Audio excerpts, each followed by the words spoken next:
can see the way they hate. And I know better than to listen to the people who are calling us names. I can feel the sunlight shining. Well, good morning and welcome to episode 869 of the Lots Project Morning Show, where the coffee is strong, the opinions are stronger, and everything is always filter-free. I'm Brian, your host, and it's December 29th, 2025. This morning I'm enjoying a fresh cup of the Holiday Blend See the Light version from foodforestfarms.com because life's too short for shitty coffee. At Food Forest Farms, your beans are roasted by real human hands using a clean stream air roaster. More than just a customer, your family. Get 10% off with code LOTS10, LOTS10, if you want to check it out. And shipping is always free. While you're there, check out C4 Club for even more awesome perks. Today we got another packed show, cabin build updates. Now that the framing is all wrapped up, where we're going from there. Kind of framing all wrapped up. Silver making a strong move over the last, year, month, 3 months, couple weeks. We'll talk a little bit about silver. An awkward grocery store moment that still has me questioning a few things and what other random rabbit holes we end up falling into. Grab your coffee, smash the like button, and let's get started. Good morning. How's everybody doing today? Hopefully everybody is doing great. Had a fantastic Christmas. Corey and I had a pretty good Christmas. I can't complain. Didn't do a whole lot. We were actually commenting about how we're not really sure what is going on with Christmas, if it's been since we left Minnesota, since we've been traveling, if it's been the weather, if it's been being away from like family traditions that we had when we were there, or what it really has been, but just didn't really feel like Christmas this year. And I mean, for the last few years. So is that a general society thing, or is that just something we're noticing because we've changed latitudes and weather? And I don't know. It's doesn't seem as jovial out there, even with the weather being warm and different here than back in Minnesota. Good morning, Hunter. Thanks for stopping in over on Twitch, and Mike's Homestead here on YouTube. Thanks for being around. Food Forest Farms. I just want to mention the holiday blend. Brian, every year for the C4 Club. Excuse me, I had to get a drink of it. Every year for the C4 Club, Brian puts together a holiday blend for that December shipment. Last year, I believe it was more revolving around the solstice, and it was a super dark, good drinker for on a cold Christmas day. It was a really good blend. I enjoyed it. I'm more of a light fan, but Brian, even when Brian sends out a darker roast or something on the darker side, I enjoy it thoroughly. This year, it's all about the light. The holiday blend is called See the Light, and it's fantastic. I really enjoyed it. Having some now, it was weird. It lined up. I finished the bag I was working on Christmas Eve. And so I was able to open the holiday blend. I didn't have to skip ahead and have a partial bag open. I like to go through the coffee and drink 1 pound at a time over several mornings. And sure as shit, the holiday blend landed right on Christmas, opened it up, and was a great day. I mean, starting the day with Food Forest Farms is always good, but that holiday blend was fantastic. And Brian has a decent story about it. He actually, I believe, he put all the possible combinations in a hat and had someone draw them, and it turned out that it really worked when it was all put together. So Brian's doing great things over there at Food Forest Farms with the coffee, and he's healing up great from his accident last fall.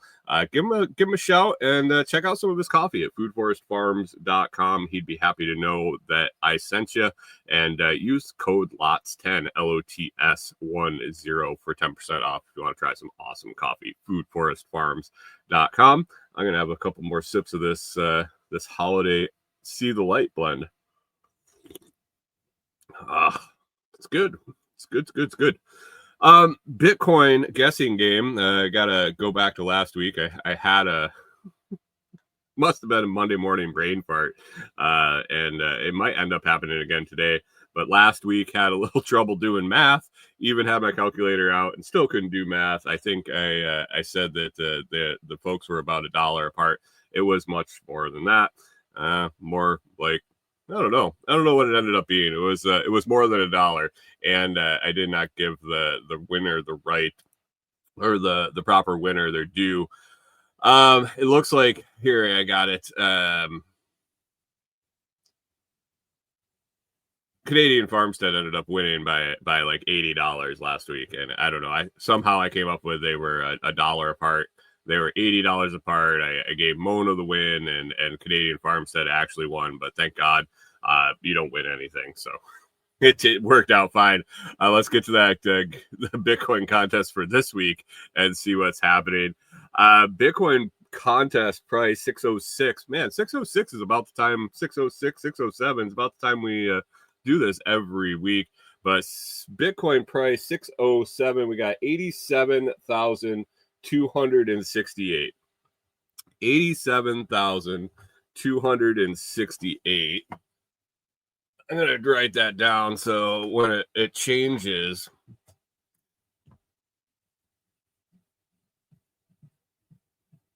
in the middle of me trying to figure all this out, I don't have to guess again. 87,268 as of 607 on December 29th, 2025. Probably going to be the last one of the year. It will be the last one of the year for this show, at least. My pick last week, you can see it up here, 95,959. Not that close. Not as bad as it has been in some weeks, but not too good. Let's see who else we got in here. Canadian Farmstead was in with 99,999. 99,999. He's further off than me. John Palmer way off. He went for the moon and checked on. Hunter said, "Thank God my kids aren't on here." Why? What's wrong with it? What did I say? Canadian or John Palmer. 6. Jesus, that's 6-7. Oh God. John Palmer in with Shoot the Moon guest 109,876. And then the two closest this week, and I'm gonna have to do some math here. And look, I turn around, I get to the close end, and I turned around and the price has changed again. But we're gonna stick with the one I wrote down, the 87,268. And Scrambling came in with a guess of 86,500, and Blueberry, Texas came in with a guess of 88,500. So we were right smack dab in the middle there, 87,268. And that's going to have to go to Scrambling. Scrambling is $768 off. And Blueberry, Texas would be, what is that? $1,132 off. So Scrambling in with the wind. He's back in the saddle again. He won a few weeks in a row there. Another tight one with Blueberry, Texas this week. Scrambling with the win in the Bitcoin price guessing contest. And Hunter's over in the chat screaming 6-7. I've heard of it. I've obviously seen it on the internet. Don't understand it. Don't really give a shit about it. And it's yeah. I don't get the whole 6-7 thing. So whatever. It's fine. Bitcoin price guess for next week. My guess. I'm gonna leave her right there at the 95,959 that I had for the week prior. So 95,959 will be my guess for next week.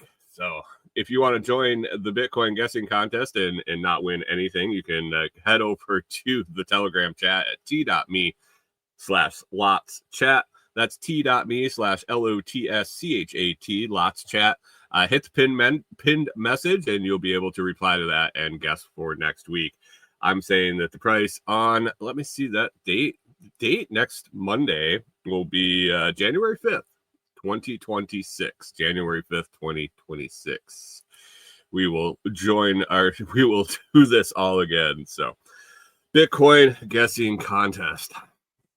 Oh, all right. where are we here on this list? Right at the top of the list. Let me get this moved around, guys. It was a busy week at the cabin, on the cabin front. Let's start there with the cabin update. Corey had some time off. We were able to get out there, get some stuff accomplished. We were planning on knocking a bunch of shit out and really just plowing forward.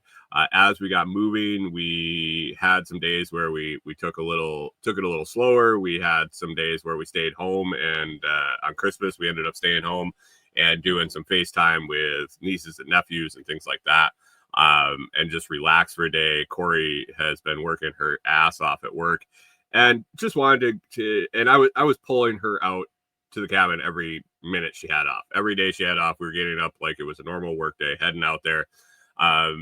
And we just both thought that, she needed a day off or a couple days off for a vacation. That's why she gets vacation, is to take the time off, not to immediately run out and work constantly.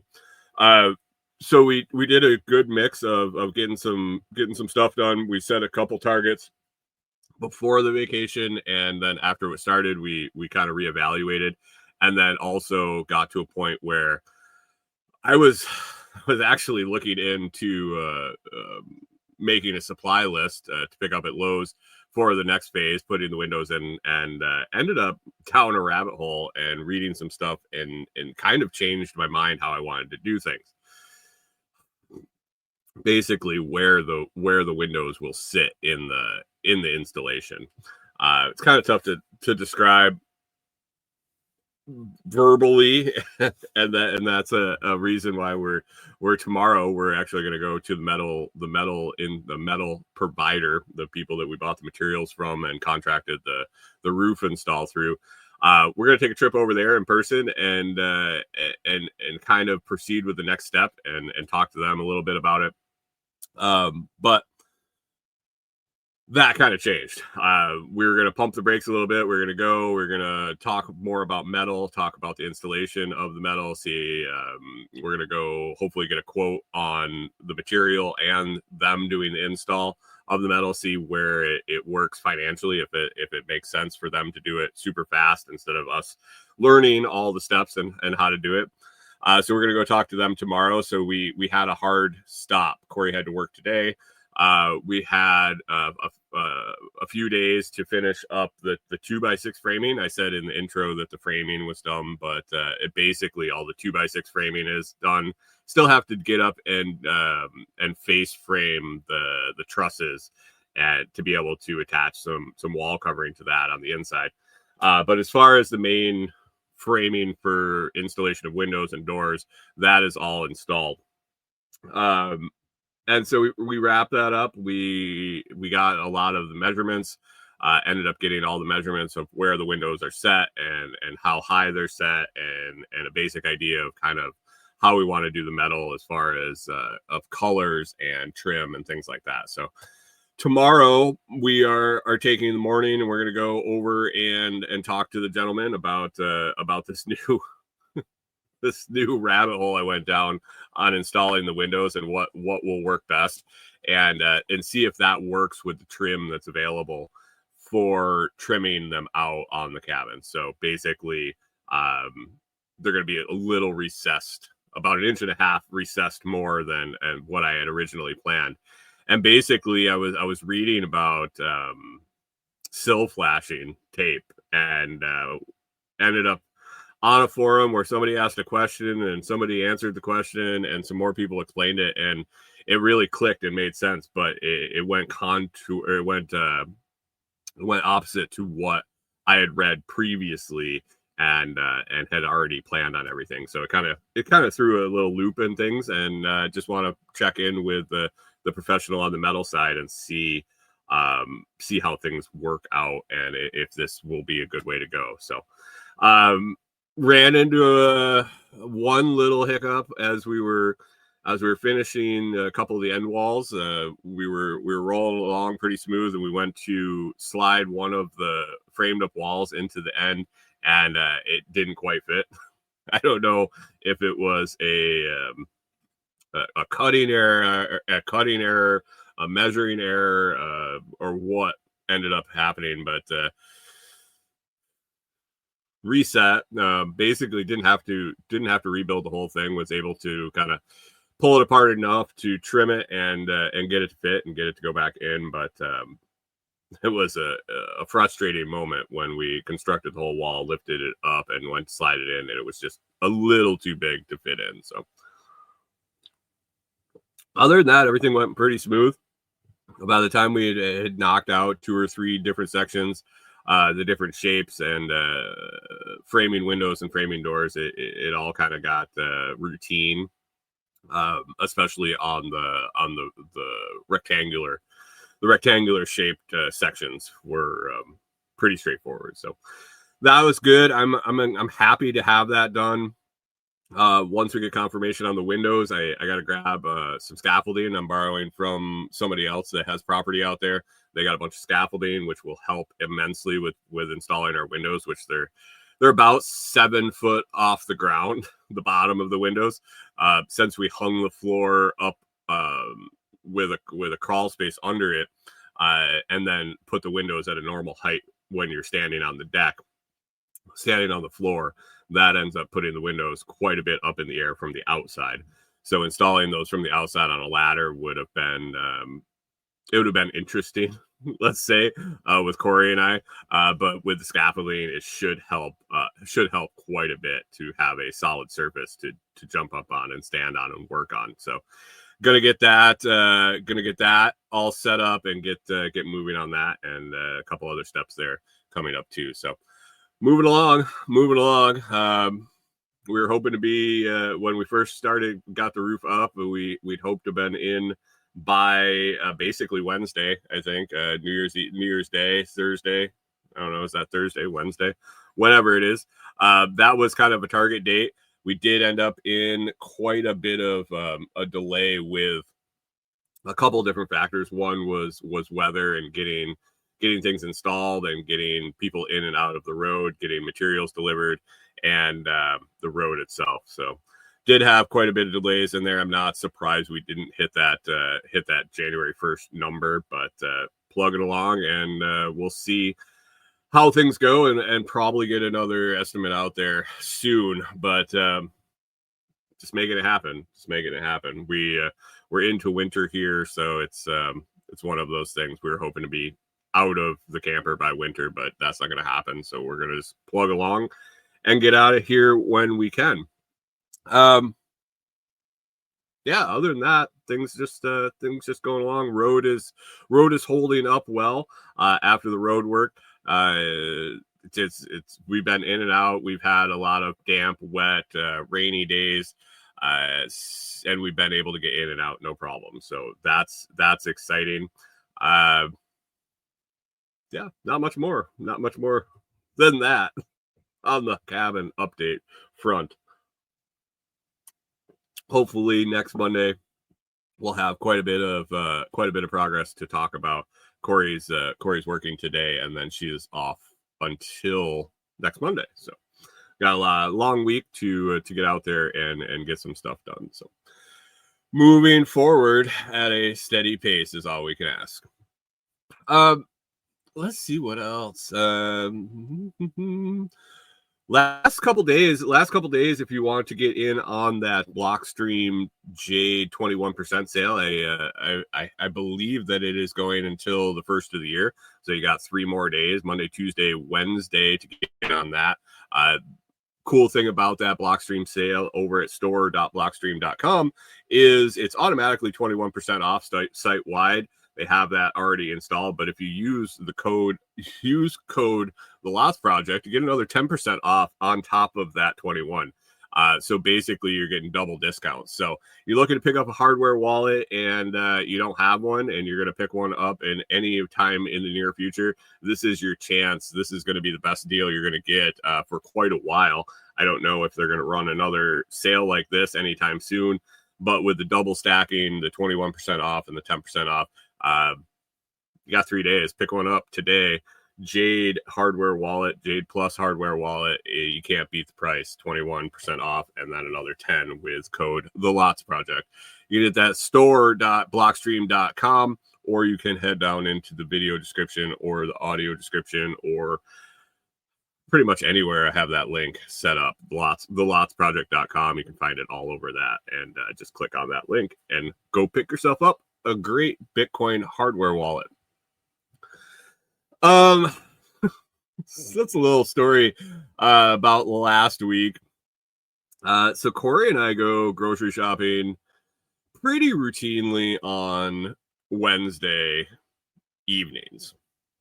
She gets done with work, we walk the dogs, we go to the nearest town here is Savannah. It's got a Walmart, it's got a Kroger, it's got meat market, bunch of restaurants. And so we take off and we end up getting dinner while we're out. We've tried a couple different restaurants while we were out, and we've settled on this one there in Savannah called Twin Oaks. It's really good. It's kind of like I would say a home style cafe kind of. It's not a greasy spoon. It's a nice restaurant. There's a solid menu. They got a barbecue section. They got a bunch of burgers. They got sandwiches. Friendly staff. The food is good for what it is, for sure. It's not a 5-star restaurant by any means, but the food is definitely good. They have fantastic buns on their hamburgers, which apps that make the burgers for sure. But we go there every week. And so last week there was no way we wanted to go to Walmart for groceries on Christmas Eve. That was just like out of the question. We didn't know how late they were going to be open. B, if they were open, I can only imagine the lines, and I didn't need to go grocery shopping necessarily on Wednesday night to experience that. So we decided we were going to go get our groceries on Tuesday night, a day early. We get down to Savannah and we go to the restaurant to get our dinner, and it's closed. They're closed on Tuesdays. The one day of the week that they're closed is Tuesdays, and here we are. We want to grab dinner before we go grocery shopping, so we're not hungry while we're at the store. And it just seems to be, we seem to save enough to pay for dinner by eating before we go and being full when we grocery shop. So we're a little disappointed that the restaurant wasn't open. We pulled in. We were like, oh no, what are we going to do now? And we've tried a couple other restaurants there, and man, it's hit and miss for sure. It's definitely hit and miss. And so we really didn't know what we wanted to do. We were both hungry. We both planned on, we didn't have a whole lot for lunch, and we both planned to eat. And so we needed to find some place. If you listen to the show at all, for the last year or so, you've heard me talk about the Mexican restaurant here in the town that we stay in. Fantastic. It seems to be the best Mexican food you can get around. Anybody that's eaten there said it's fantastic. The price is right. It's right down the road. We frequent it quite a bit. We get it to go. We'll get it to go pretty often, and then when our friends aren't out of town, we try to meet up at least once a week or once every other week over there and have dinner. And so we're down in Savannah, and Corey's like, well, there's a Mexican restaurant. Actually, there's like 4 or 5 Mexican restaurants in Savannah, but she said there's one right over by Walmart, and there was another store that we wanted to check out, a health food grocery store that was right next to the Mexican joint. And so we were like, well, do we want to try different Mexican? Did we want to try, since we know we like the one here in town, do we even want to try? Or are we just going to be disappointed?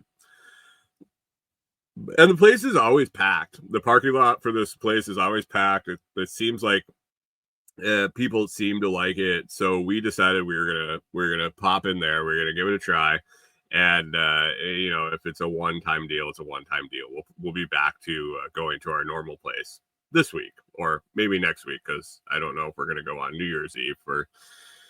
groceries either. But anyway, we jump into this Mexican place. Never been there before. Go in, and it's enormous inside. It looks nice. It's the staff was super friendly.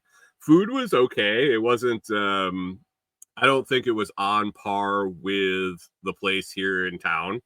But I ate it. I finished it. It filled my stomach. It didn't make me sick. So, I mean, that's really all you could ask, right? you, you ate your meal, and it didn't make you sick. I got high standards. So we enjoyed a beer, had some Mexican. I tried a couple new things that I hadn't really gotten a whole lot. And so meal was good, paid, and we take off. We head over to Walmart, and we both had a large beer. And so when we got into Walmart, Corey and I were both like, "Oh, we've both got to use the bathroom." So we go to the back of the store. Did you guys know that? I didn't know. I didn't realize that there was a bathroom in the front and the back of Walmart. At least this one that we go to. But anyway, Corey did. Corey knows where the bathroom is everywhere. But we head to the back. We each take our turn going to the bathroom. We had the cart with us, and I'm standing in the bathroom, and I'm like, man, do I smell like BO? Holy shit. I'm like smelling my shirt. I'm smelling my armpits, it's sneaky. I'm in the bathroom, so at least I'm not like out in the store, but I'm like sniffing myself. I'm like, I fucking stink. I mean, I knew it had been, I hadn't taken a shower that day, or, I was like, I thought I put deodorant on, and I'm like, man, why do I smell so bad? And so I'm like, man, I better not lift up my arms for the rest of the shopping trip. I'll definitely, I'll just be stinking out the Walmart. I mean, maybe I'll fit in, but I was kind of put off by it. And so I finished going to the bathroom, and I come out, and I stand there, I look at Corey, and I was like, man, I fucking stink. I don't know what it is. She's like, you do too? Turns out we both smelled like onions from the Mexican restaurant, and we didn't know why. We didn't necessarily eat anything that had a ton of onions in it. I think Corey had some onions in her meal, but nothing you would think that would make us both fucking stink so bad that we thought we had BO, both of us. So we're not sure. We're not sure if it came from the kitchen. We're not sure if it came from the meal that we had, or maybe the meal that the people sitting next to us had. But I'm sitting in Walmart, and I was thankful that Corey also smelled, and that she was willing to admit it to me. It made me feel a little bit better, and realize that it wasn't actually me that stunk. It was the restaurant. We have decided we're not sure if we want to go back to test the theory, if we want to go back and see if we end up smelling like onions again after we leave. But so we'll see about that in the future. Maybe this week, maybe when we go down this week, we'll swing in and have a bite to eat and see what we smell like when we leave. But man, I was like, what the hell is going on? What is going on as I'm standing in Walmart? And yeah, so careful where you eat, I guess, guys, and always bring some cologne or change of clothes. Maybe we'll bring a change of clothes next time we go to the Eat Mexican in Savannah. Hunter's 6'7" sitting there. Oh man. Anyway, that was an interesting part of the week. Another interesting thing going on. I don't know if you guys, I guess if you are in the Telegram group, we've been talking about silver quite a bit. If you're not in the Telegram group and you listen to the show, you're probably aware of silver at some point, 2 different points. I've sold silver coins for the Lost Project, custom silver coins from Ryan over at Curio Bullion. I'll talk more a little bit about Ryan here in just a second, but silver has been on, and I guess you could call it been on a tear lately. Man, year to date, let's see, year to date up 160%. 3 months, over the last 3 months, up 85%. Over the last month, we're looking at 28% jump in silver spot price. It's just been on a tear. So what's been going on with silver? I don't. This first of all, this isn't financial advice. I'm not saying. I man, pick up silver if you want. It's something great to hold. Obviously, I don't know if this is the top of this. If this is the top of this wave, if this wave's just getting started, or what. So don't base any decisions on what I have to say. I don't think holding silver is a bad thing, as I don't think holding Bitcoin is a bad thing. I think you won't. I don't think it'll do you wrong to hold on to either of those in the long term. The short term, I don't know what your plans are or what your motivations are. If it's jump in and get profit, maybe it'll work. Maybe it'll work here. Maybe we're up for a big old bump after this. We'll see. But anyway, price is going kind of bonkers, and I was thinking about it quite a bit this morning and over the weekend, and as I was putting the notes together, and I feel that silver is probably undervalued for a long time. I think the price was sitting down, kind of suppressed for different reasons, but it was just kind of out of whack, tracking with gold and platinum, and it was ready for a little bit of a bounce. Now, little bit of a bounce, and what's going on here, a little different. It's a little more than a little bounce here. I think a lot of factors are coming into play and causing this to where are my notes here? Weird. I'm sorry, guys. I was just looking for the notes that I put down, and they're like misappeared. They have absolutely, I don't know where they went. Anyway, silver, there's a bunch of reasons that silver could be taking a big, oh, here it is, a big old pop right now, as opposed to just steadily going up in value. So first thing that sticks out to me and why it was ready for a big old pop is that for the last 5 years consecutive, we've been consuming more silver than we've been taking out of the ground. We've been taking silver out, and the majority way, the major way, at least until this price jump and where the economics get skewed. But the normal way silver was extracted as a byproduct of other metal mining. So you're mining copper, you're mining other metals, and part of the extraction process yields silver out of the ore, from what I understand. So it isn't like we go looking for silver and mine silver. We don't go like oil, where we find oil and you drill oil, you extract oil. I believe the process is, hey, we're mining for copper and there's silver in the ore, so let's extract the silver.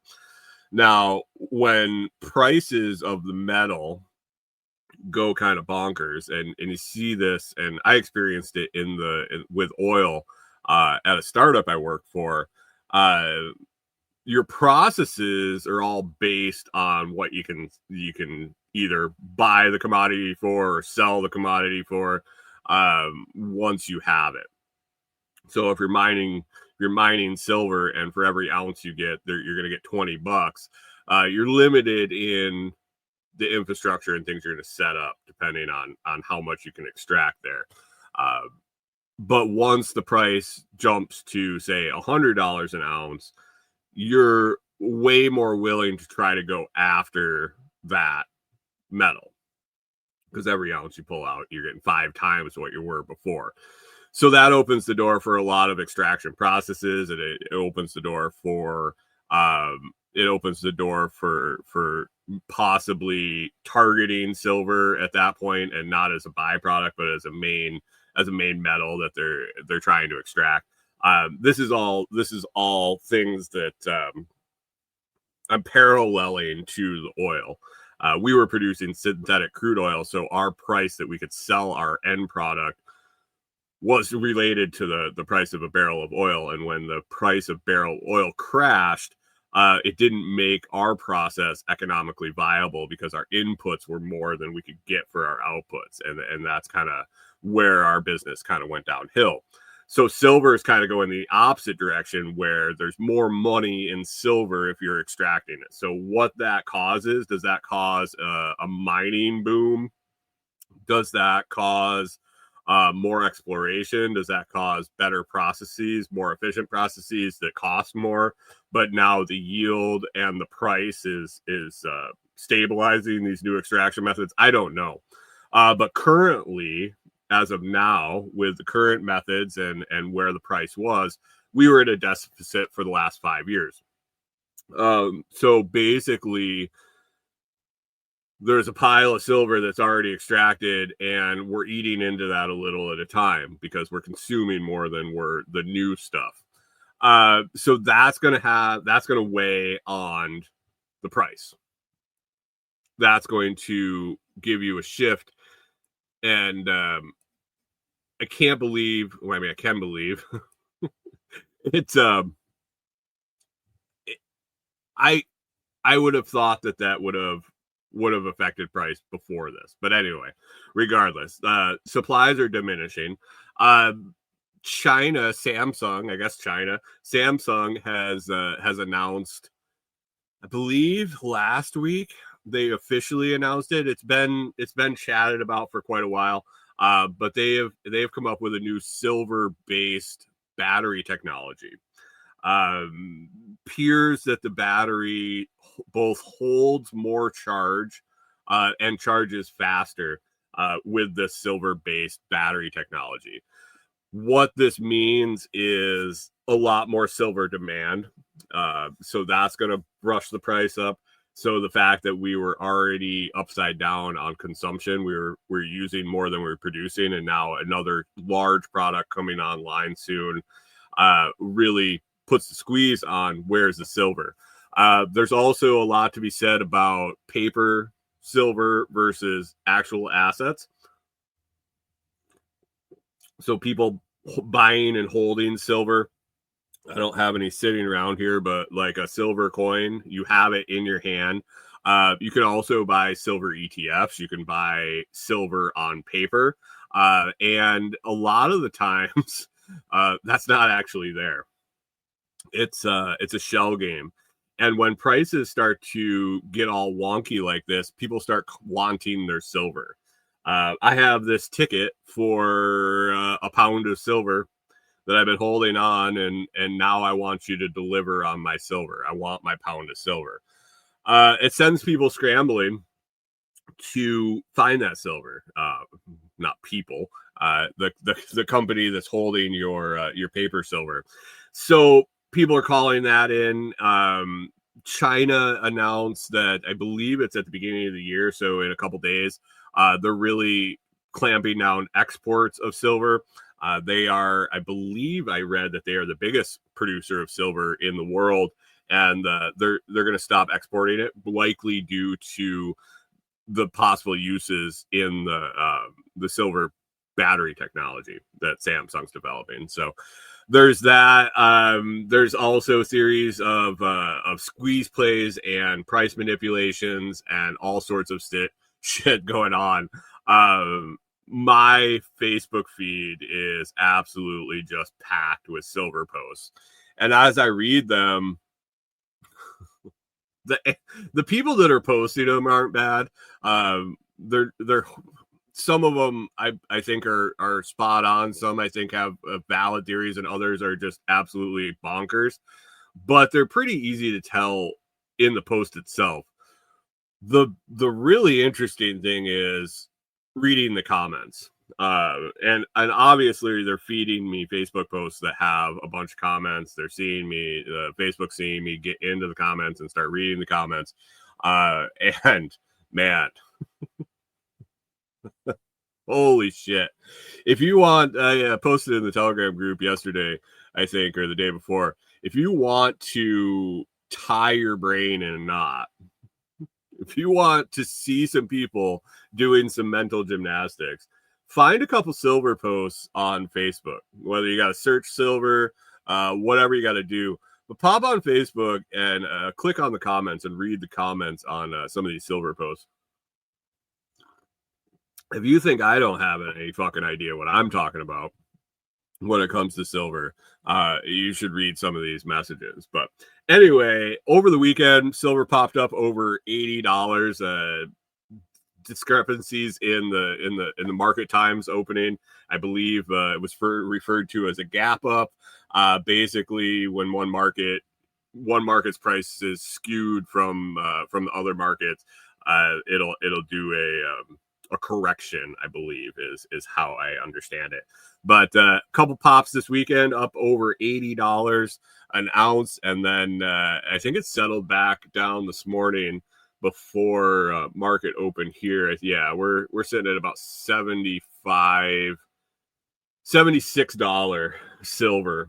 $76 silver is pretty crazy, guys.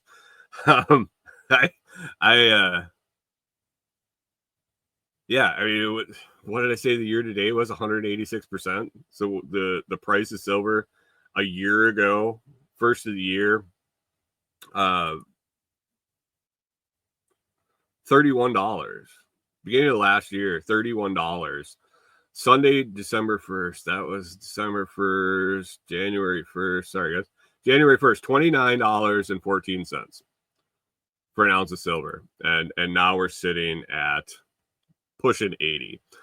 What's going to happen with silver in the next week or so? I've read some interesting theories. I've read some theories where $100 silver by the first of the year, which would be in the next 3 days, which as I've watched the volatility and the price jumps in the last couple weeks, I can't say that it's not going to happen.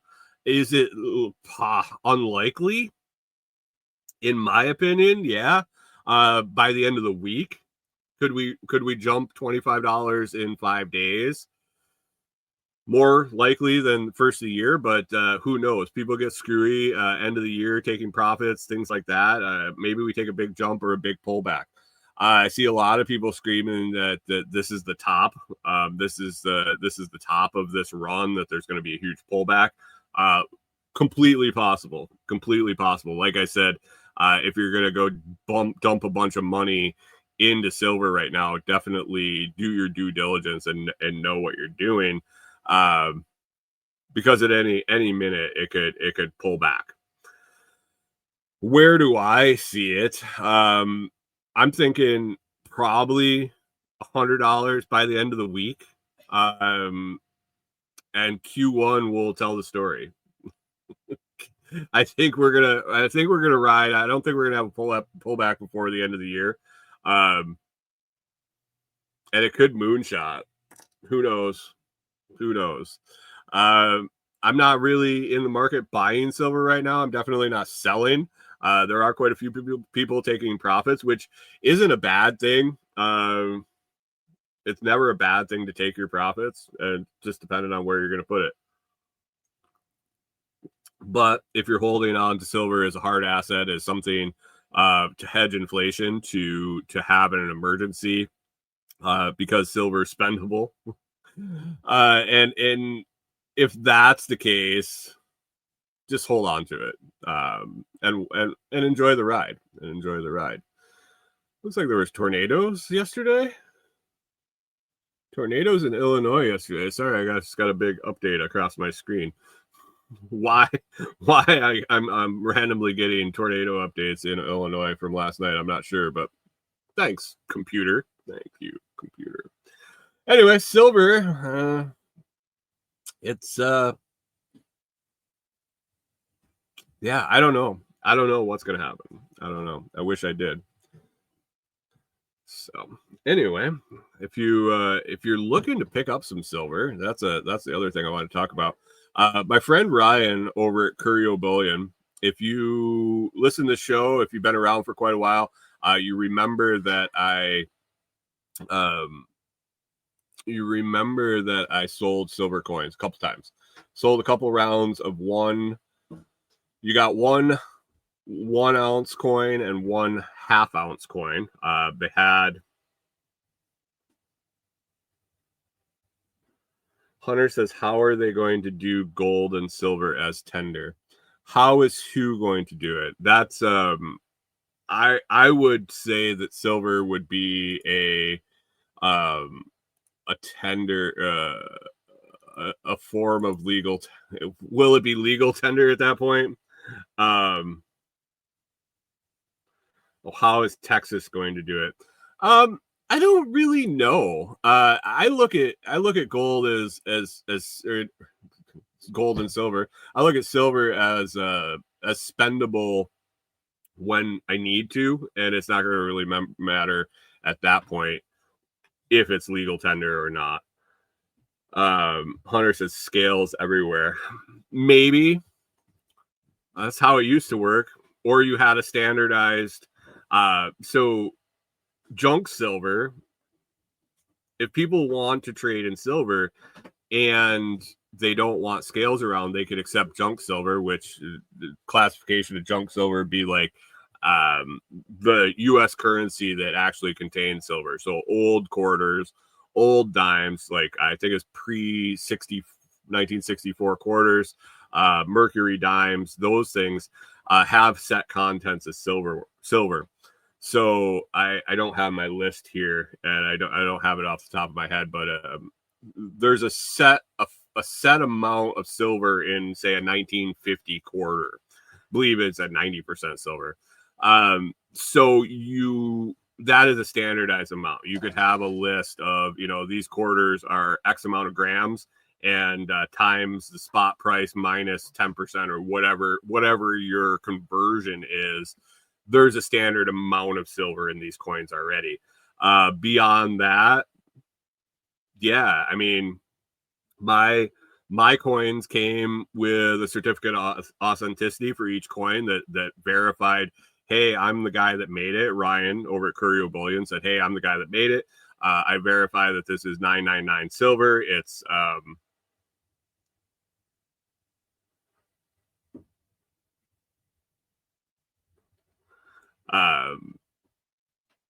an ounce. It's 999 silver, and this is my stamp. Here it is.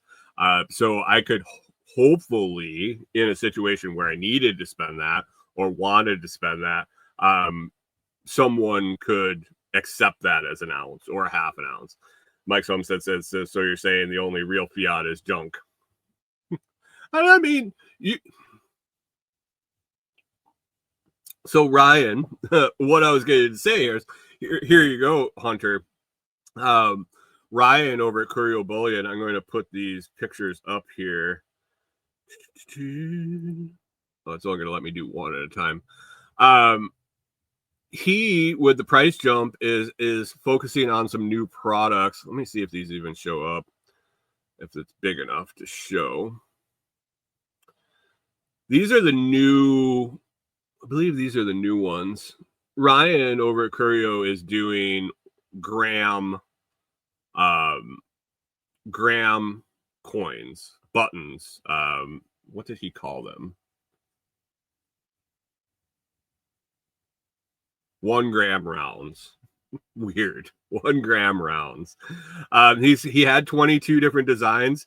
These are custom made by him. They're stamped and produced. The back has a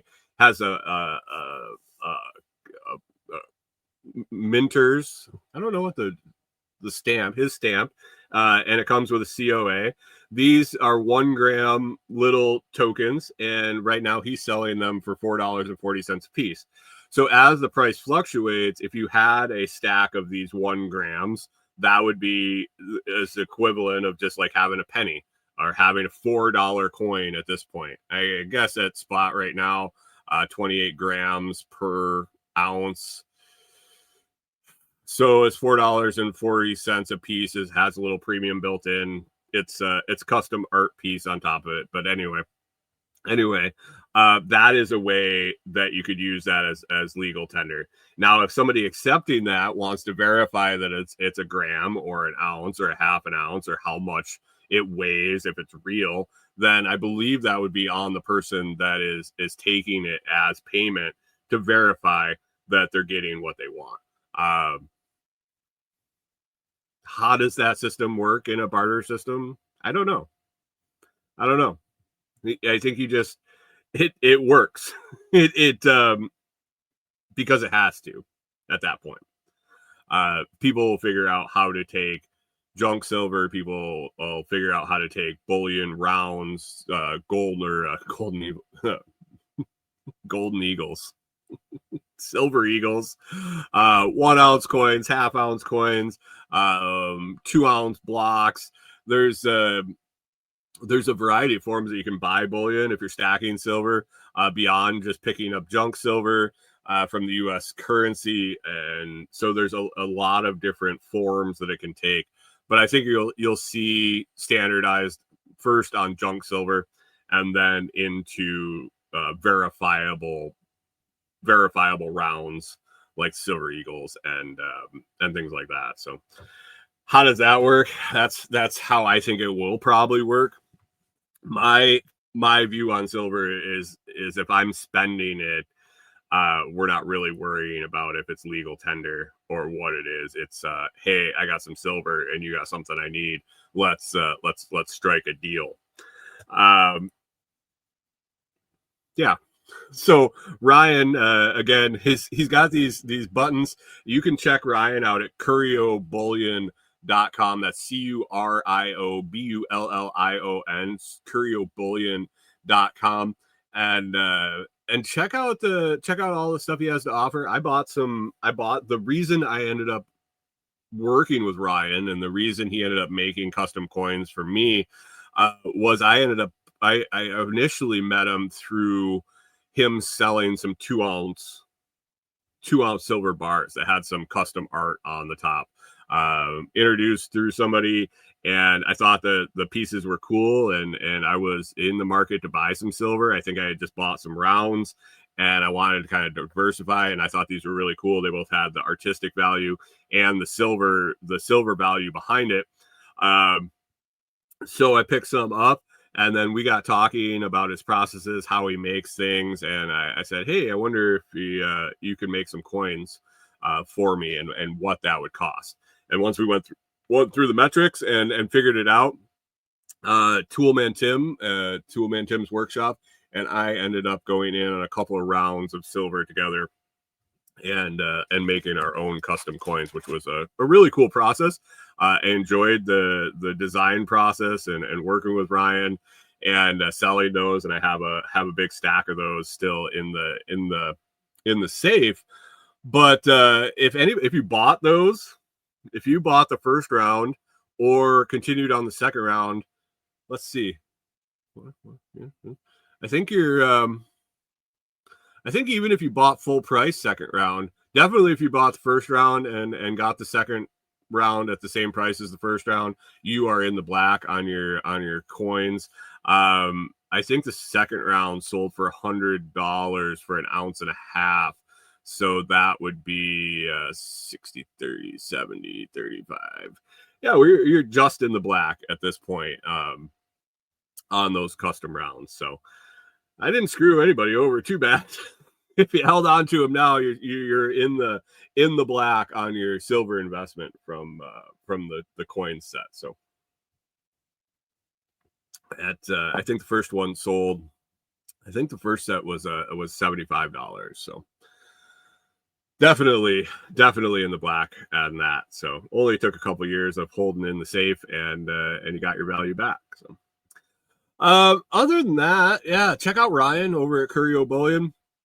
Does some really fantastic work as far as his artwork, and he's coming out with these these new 1 gram rounds that could come in handy as the price of silver pops up there. So if you can't afford to buy a 1 ounce bar or a 1 ounce coin or a bigger bar, then maybe stacking some grams would not be a bad idea. So other than that, I don't get a whole lot on the list here. It's been kind of a lazy week. I don't want to say lazy. We got a bunch of stuff done, but we paced ourselves. We took our time and spent some time for the holidays. We spent some time together with Corey's vacation, and I think we'll do the same thing again this week with making some cabin progress, but also taking time to get that downtime and get that time off as she gets her vacation. So we will see. Oh yeah, we're starting to look for local food. Last year, with the last couple minutes of the show, Corey and I, when we were in Minnesota and we had our farm, we were very conscious of where our food came from. We raised we raised our chicken, our turkey, our quail, rabbit, and then we got our beef and our pork from a local grass-fed, pasture-raised pork and beef that was, man, it was like 4 or 5 miles from our place. So we were really, really set on our food, like where we got it, who we were getting it from, what it was being fed, and it was super clean and healthy meat. Once we went on the road, we ran into 2 factors. We ran into the storage factor, since we have this tiny little freezer in our camper that just doesn't hold much, and then we also ran into a sourcing problem. You don't really walk into the store and find the quality of meat that we were used to in Minnesota, both raising our own and then the stuff that we were purchasing. You can find it, but usually it's super expensive and not consistent, especially when you're traveling. It's a hunt all the time. Now that we're kind of moving into the transition into the cabin, and we're going to be able to have a deep freezer, we're going to be in the area for a while. I finally started putting out feelers for local farmers. Put a message yesterday actually on Facebook and a couple of local groups saying, hey, this is what I'm looking for. I'm looking for grass-fed, pasture-raised, no antibiotics, no hormones, no vaccines, just clean meat, raised right. Be very interested in coming and seeing your check out what you got going on, how you're raising your animals, what products you have. And I got a good feedback so far. I was excited. So in a few hours and overnight into today, looks like probably this week Corey and I are going to be going and visiting a couple of different farms. One that I hope really works out is 10 minutes from where the cabin's going to be, maybe 15. And I would be ecstatic if that worked out excuse me. Man, all of a sudden, holy crap. Hopefully that one works out. The amount of products that they had that we're interested in was great, and would dovetail very well into what we were planning on kind of raising ourselves and what we wanted to get back to on this property. So excited to go check those out. I love that people are open and willing to show you their operation, show you what they got going on and why their product is what I should buy. I know when we were in Minnesota, I always wanted to be open with customers and show them what's going on. And I even floated the idea that, even if you're not USDA certified, I'm willing to process animals. So possibly buying whole animals or whatnot to process myself. So excited to kind of get back into that and eating better and eating cleaner and getting away from the grocery store and getting back to a place where we were in Minnesota. where we were sourcing almost all our own food locally or providing it for ourselves. So that will be a little bit of adventure this week. I think, like I said, we got two farms on the list that we're hoping to stop by and check out. So anyway, we'll let you know how that goes next week, along with how we do on the cabin progress with a bunch of vacation time here this week with Corey, and we'll have a bunch of hands and how we fare at the building material supply guys. So other than that, I'm gonna wrap it up now.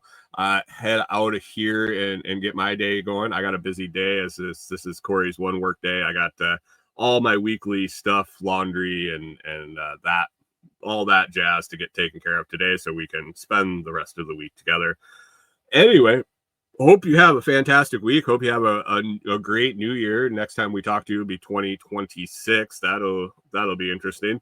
I can never remember the date once that the year, that calendar flips over. So it'll be a little while. Congratulations to Scrambling on winning that block of the Bitcoin guessing game contest. If you guys want to head on over to the Telegram page, t.me/lots chat, you can participate in that. What do you win? Nah, not much. Anyway, keep an eye on that silver price this week, and maybe we'll get a little Bitcoin pop throughout the week. We will find out. We'll find out again next Monday. So anyway, hope you have an awesome week. Have a great new year. Be safe if you're out partying. If you're old like me and you're just going to go to bed, it's just another day. You'll just wake up the next year. It'll be another month. Or wake up the next morning. It'll be another month, another year, and you'll just move on with your day. Hope you had a fantastic Christmas and a great holiday so far, and enjoy your new year, and we'll catch up with you next year.